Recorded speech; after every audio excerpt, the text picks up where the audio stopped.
I don't think that movie should be Snake Eyes. If you're going to go see a movie, I don't think it should be Snake Eyes because, speaking of that movie, Snake Eyes wasn't as great as I thought it was going to be. Now, I've always said this, and I've said this in different movie reviews, that when it comes to like certain movies, you can always get the tone and what you're in for within the first scene of the film. And I'm talking about like how movies start off with like a scene that happened that leads into the the title sequence, and then bam, the movie starts. When it has a scene like that, you can always tell where the movie is going to go. And with this movie, at the beginning, you can tell where it was going. Because one of the... Okay, let me just...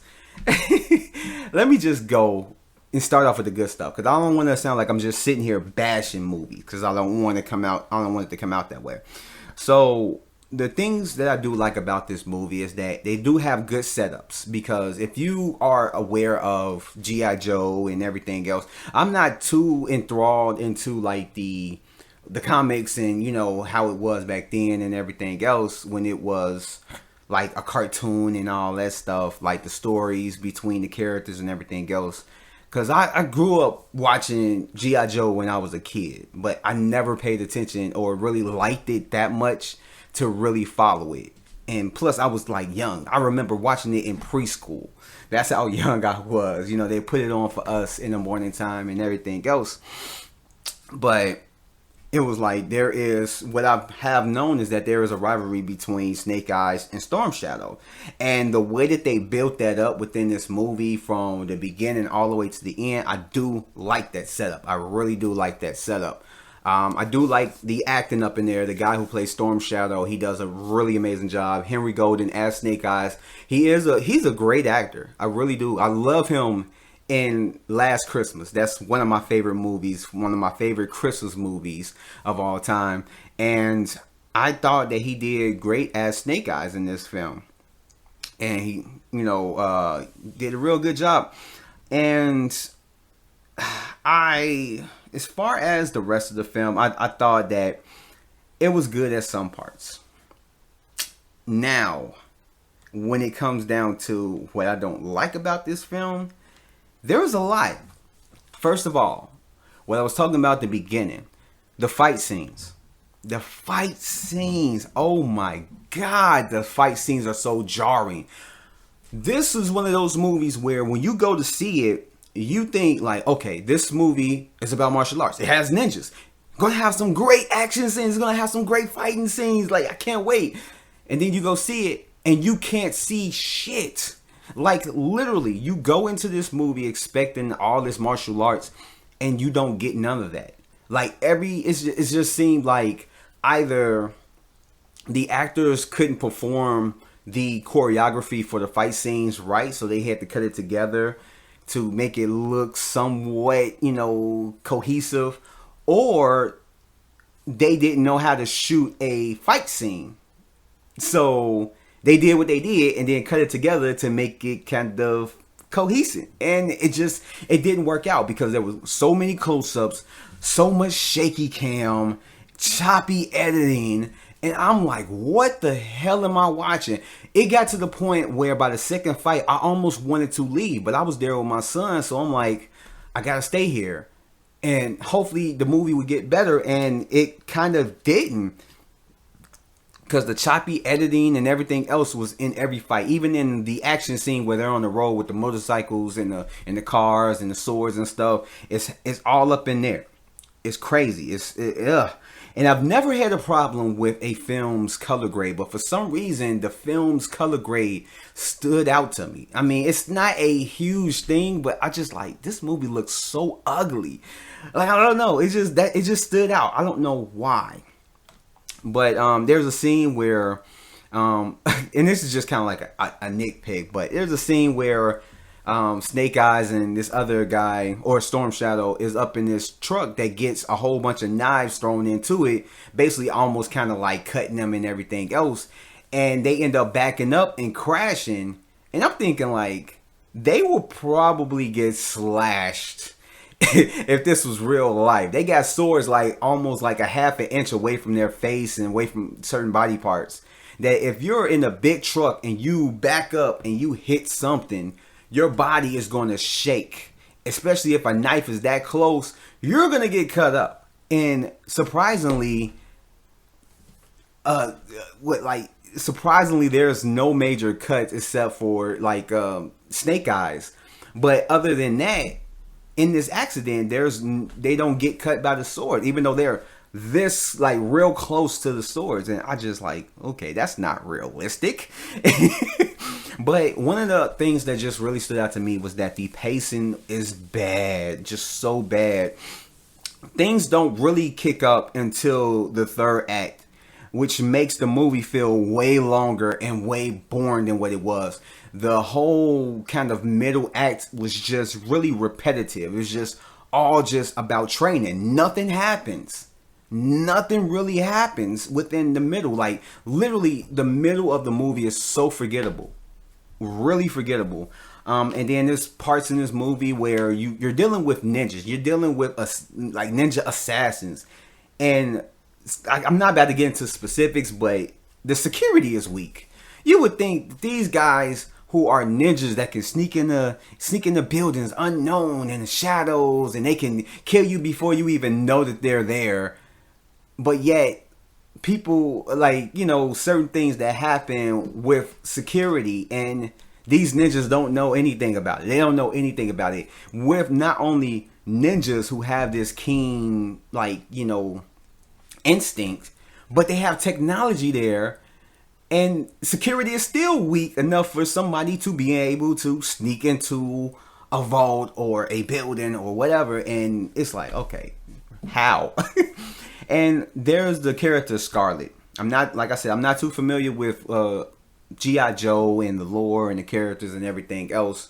I'm more familiar with the movies and what the movies gave me. But the character Scarlet is introduced within the second act and doesn't do anything until the third act. And when she's introduced, it comes off kind of B movie-ish. She comes off as like they took a B movie character and threw her into this movie, and she brought that B movie feeling just in like how she talks, how her cadence, her mannerisms, how she comes across is like a B movie. And literally, she could have been cut out of this movie. She really could have been cut out of this movie. And it probably would have been just a slight bit better. And the villain wasn't that great. There's nothing really to say too much more about with that.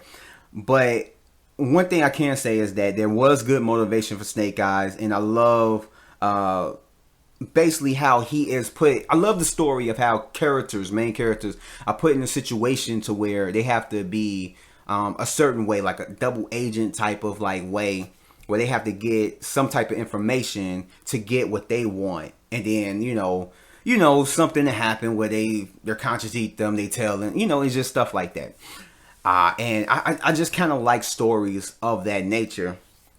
And that's what was going on with Snake Eyes. It's like they put him in the awkward position where he ends up befriending a person that he is supposed to be getting information or something from, but ends up forming a bond to where it kind of weighs on him like, damn, is this worth what I'm doing, worth, betraying his trust? And so I kind of like that. But I'm going to get a little bit more into that as well.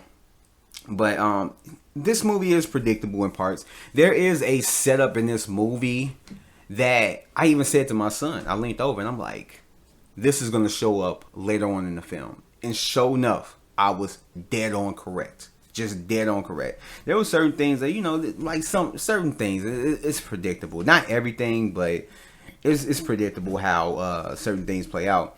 But just speaking on the whole motivation behind what Snake Eyes, behind like the character Snake Eyes, he comes across very villainous in this movie, very hellish. I'm not gonna really elaborate and explain why I'm saying that, but when you see the movie, he comes across hellish. There are certain points in this movie where he can do something and he doesn't do it.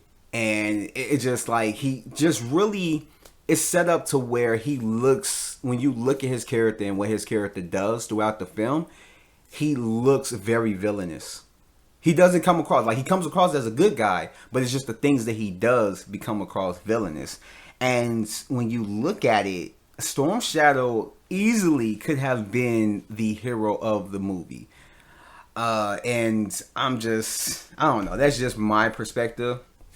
And then one other thing, and I guess this is kind of a nitpick, but it was like Snake Eyes does have some like fight training, like martial arts and everything else. But when he not joins, but when he's training to join Storm Shadow's clan or whatever, and he fights ninjas and all that stuff. It's like, how do you find yourself and having that type of training to where you can go head to head with ninjas? Because like MMA and being a ninja, I would think are two different forms of fighting.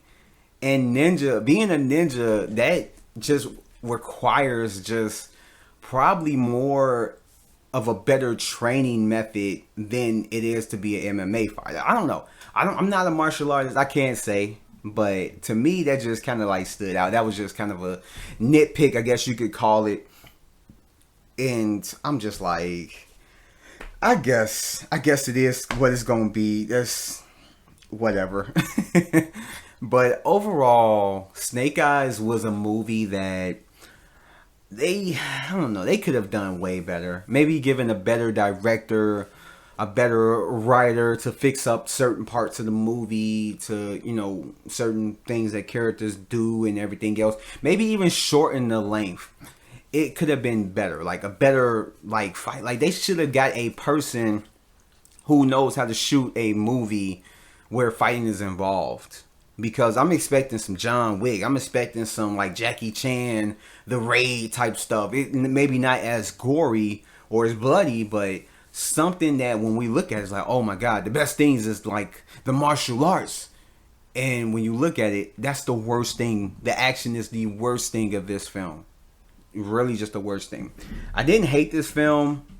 I honestly would not recommend anybody spending their money to go see this. Like, I give it the same recommendation I give the Old. If you can catch it on a matinee, if you really want to see it in theaters, catch it at a matinee. Or just wait till it hits on streaming. Or, just it's able to be rented for a low price, like $5.99 or something like that, and just rent it.